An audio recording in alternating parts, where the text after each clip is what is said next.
Sasa swali la leo linasema hivi: je, Mungu yupo?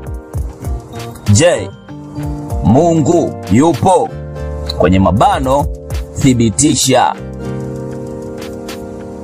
Yes, swali tumelisikia, fupi, linaloeleweka. Jibu linajibiwa na nani? Basi jibu linaenda kujibiwa na mtu anaitwa Mpaji. Huyu yeye ni mwalimu wa masomo ya sayansi, lakini pia ni mwalimu wa masomo ya kiroho. Kwa hiyo kwa bahati nzuri tumekutana na miongoni mwa watu ambao wanasoma sayansi wachache na wanaamini katika uwepo wa Mungu. Si ndio Tukamsikilize Teacher Mpaji, yeye anajibu gani la swali hili.